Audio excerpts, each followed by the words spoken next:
Good evening. This is the Agents for Change Network where we always keep it real. I'm your host, Rob Bell. And in the studio tonight, we have a very special guest with us. She's the president of Satin Dial Productions. She's the co-founder of 906. She's my wife and my partner. And she's Lynne Bell. How you doing, Lynne Bell? I'm good. Thank you. Thanks for coming to the show. Thank you for having me. I wanted to do the show a little different tonight and bring a live guest. Usually we have guests that we bring to the show that usually call in. But I wanted to bring a live guest in tonight, and especially my partner, Lynne, because I wanted to get a perspective on this whole issue of violence and get it from the horse's mouth, since we live down here in Atlanta now and we don't have an opportunity to really talk to our friends and family in Philadelphia except over the telephone. I wanted to kind of get a live perspective from someone from Philadelphia, and obviously it's going to be my wife Lynne.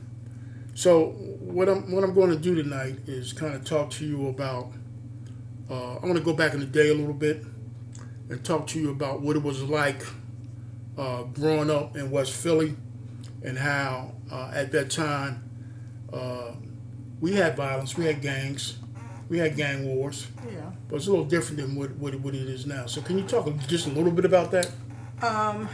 Well, first of all, as I grew up, I lived in West Philadelphia.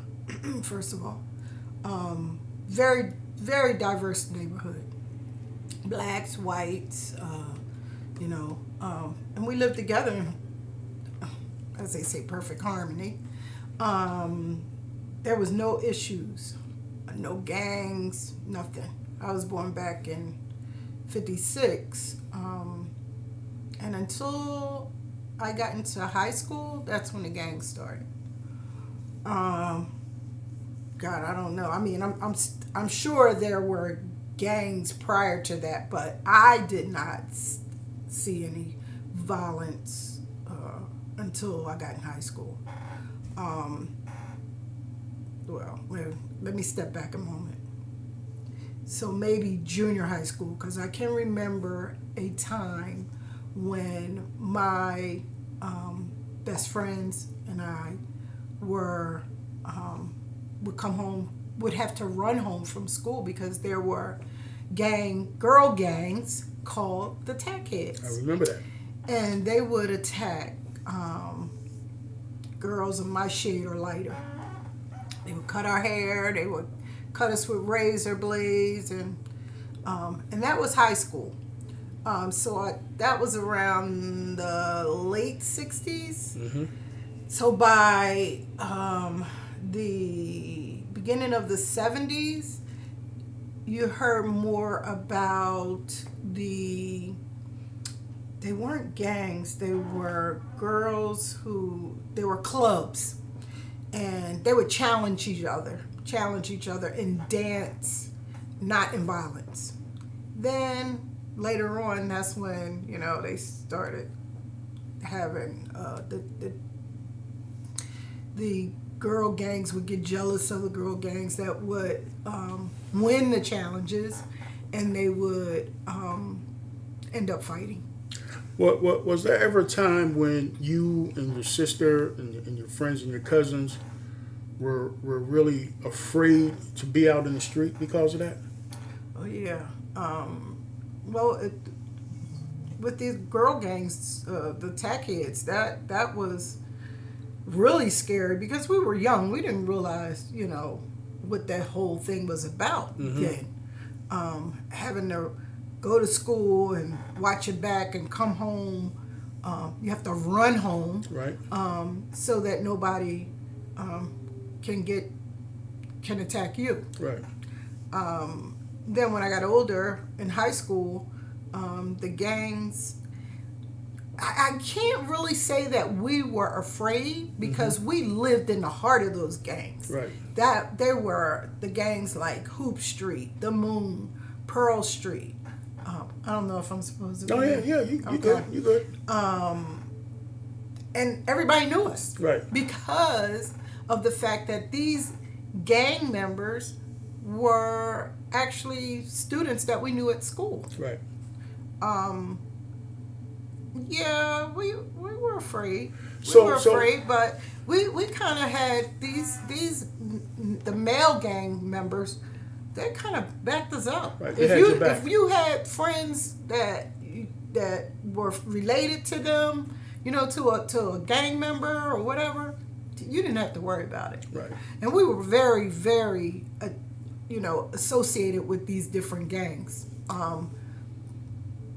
But we were not associated in a way that we were out there fighting. Right. So, do you think your parents were really afraid to like send you to school or send you out to play or anything like I that? don't know. I know my friends' parents were my parents. They were kind of oblivious to it. Yeah. Okay. Yeah.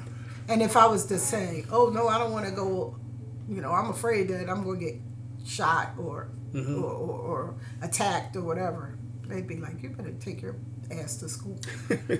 Were you able to go to parties in the neighborhood? Yeah, we actually had parties all the time. Back then, I didn't feel like we had to worry about shootings inside the homes. Right. Our parents were out all the time, Right. so we had control of the house. Okay. We knew who to invite and who not to invite. The problem was when our friends, our close friends, who may not even have been gang members, they had to watch their backs because a lot of them were getting recruited. Okay. And they had to fight their way out. Okay. So, I can't say that I was afraid to go to parties and things like that. Were you able to go to the playground and watch the boys play basketball and stuff like that? We were. Okay. So it wasn't no Wasn't as situation bad. where, like I just read today, as a matter of fact, that a 15-year-old girl was shot in the head playing basketball in a city playground. It's horrible. 15. It's horrible. And I did a broadcast last week where I thought that some of the violence was maybe toning down a little bit, but over the weekend there was like 100 shootings, and there was a shooting in front of a ShopRite, a supermarket. There was a shooting at the playground. There was a shooting in another part of Southwest Philadelphia, and it seems like almost every weekend it gets amped up. As a matter of fact, where you and I used to live, there was a shooting at 57th and Elmwood, I think it was. Where and we used to live. Yeah, right? we lived at 63rd Right. in Elmwood. Right. And so, although the little block that we used to live on was somewhat safe, the neighborhood that surrounded that block in that area was not safe at all. In fact, you remember the night we were laying in bed and we heard this loud boom, and when we looked out our window, our neighbor... Boom, there were 19 shots. Yeah, our neighbor was shot right in front of our house. 19 times inside of his van in front of our house. Yeah. Yeah, and he lived to tell the story. And lived to tell a story. I just find that, going back to what you said about this, the shootings my friends, the guy friends, they all played basketball. We never had to worry about that. Back then, people fought with their hands. Right. They didn't use weapons. We didn't have access to guns that way. I don't know where they're coming from, but coming out of the woodwork. It's so easy for a 10, 11, or 12-year-old to get a gun now. And where are the parents? Where are the parents? How are these kids bringing guns into the house without the parent knowing? You don't wash their clothes. You don't clean their rooms. My kids cleaned their own room, at that age, 12, 13 years old. But I knew what was in their rooms. Yeah, you knew what was in your house. Yes, absolutely. I knew down to a pack of cigarettes. I knew what they had in their room. I knew if they had any extra money, where did it come from, You worked at a major university in Philadelphia when you lived there.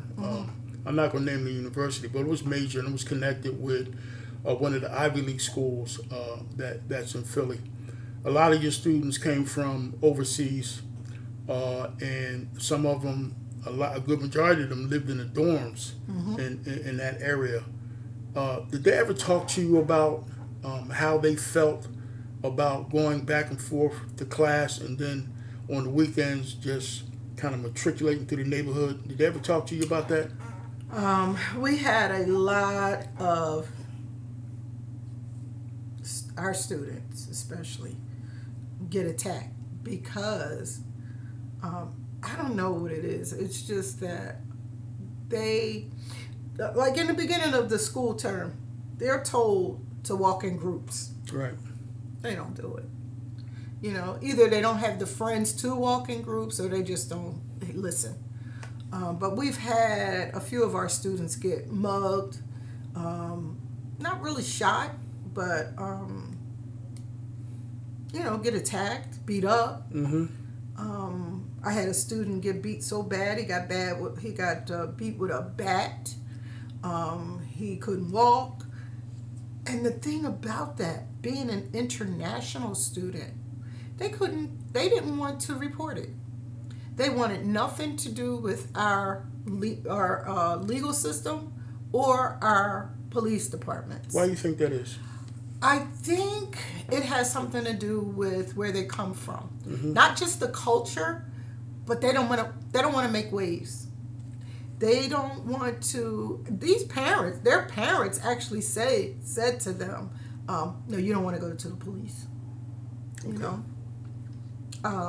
Much like what the parents in America are saying in our neighborhoods to our kids, right? Yeah, but what our people do is they retaliate. Right. Which is so different than international, the cultures in international countries.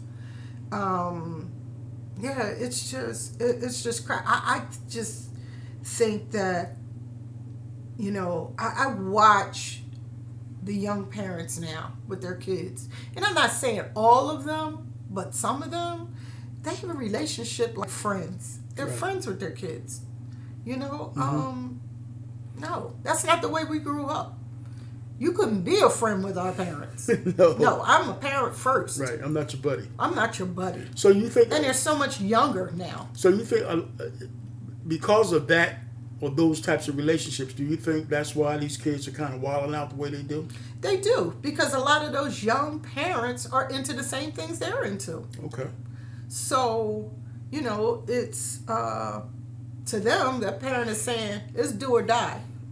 You're going to have to make it out here in the world, Not go out and get a job. Go out on the street and do what you got to do. Right.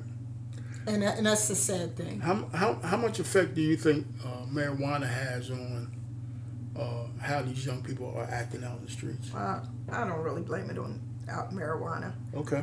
I would say more alcohol than anything, but I think alcohol has a worse effect, if that's proper English.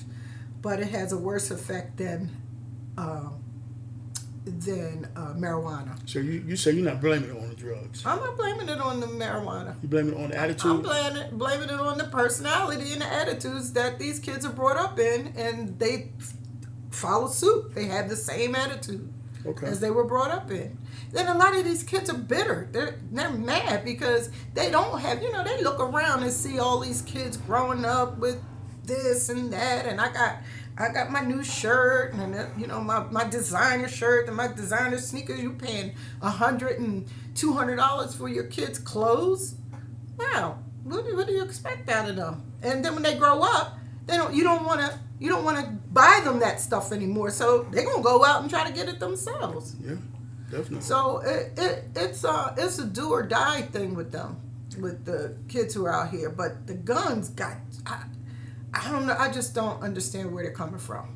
I mean, What would you say to these kids about all this violence and all this gunplay? What would you say to them if you had a captive audience? Say if you had a couple of hundred high of them. School, Yeah. High school, in junior the high school. auditorium. What was your message to them? I don't know so much a message. I would show them a video and I'm sure this has been done before. We had the what's the name of that program that they used to take Straight. Scare Straight. Mm-hmm.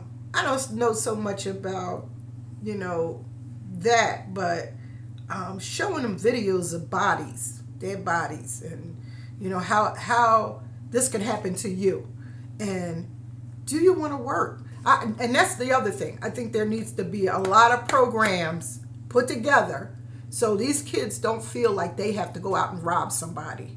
Give them a job. Give them any kind of job. I mean, adopt a low low risk, a student from a low risk community.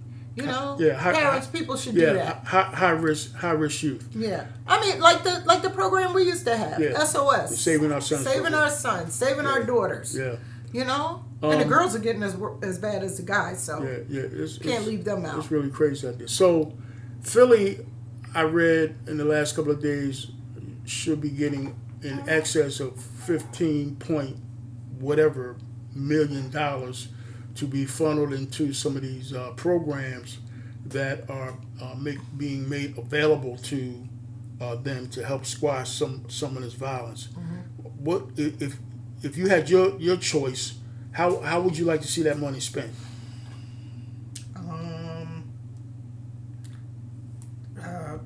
I like to see it put into programs to show our young people how to write resumes, or go out and find a job. How would you go out and find a job? How to speak at an interview. Mm-hmm. These kids do not dress for an interview or speak proper English when they go out to an interview. Right. I saw a girl go to come in a restaurant for an interview, and she had on a pair of short tights and a t-shirt and a pair of sandals. And she was going for a job interview. That's not. Where's your parent at? Did your parents say, are you actually going out that way to get a job? But I just think that that money should be put into ways that we can, just help them learn about, going out to job interviews and writing resumes, and, how to dress, and how to speak, and, that kind of thing. There's been programs like that for the last several years, mm-hmm. last decade. Mm-hmm. And some kids, I think, do well in programs like that. Other kids could care less. I think a lot of kids are so caught up in their own demise and their own personal situations with regards to, their parents not being there for them, their parents being drug and alcohol addicted, growing up in poverty, growing up in poor housing, that when you introduce them to programs like that, they just look at you like you're crazy. I had a kid tell me a couple of weeks ago, he said, hey, it ain't really nothing you can tell me, man. I've been raising myself since I was 13 years old, and I'm just out here. And that's the problem. I got to do what I got to do to survive. I can't get a job. I dropped out of school, and so I got to hustle to do what I got to do. And that's a sad commentary for a young, 13, 14, 15-year-old kid. But the problem with that is it's thousands of kids out there like that, So why not, with that money, why not start a temp agency? Why not pay these kids to come into the programs? Mm-hmm.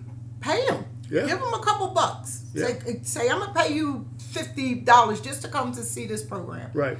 And let them hear it. Let them hear it for themselves. How about taking that money and paying people to go out to these different businesses and getting down on your damn knees and asking them to help us help these kids, right, and open up some jobs for them. Cleaning, sweep a floor. I mean, I know I can say this. I know a friend of yours who is actually a barber, mm-hmm. who does that kind of stuff. Right. And that's a great way it's a great in for these kids to, learn how to be, or teach them how to be entrepreneurs. Yeah. Programs like that. Yeah. And that's the thing. They want to be their own business person. That's why they're out there selling. Do you think that local government and programs like that are afraid to give kids like that a chance because they really don't want them to succeed? They want to keep them absolutely in I squalor? mean,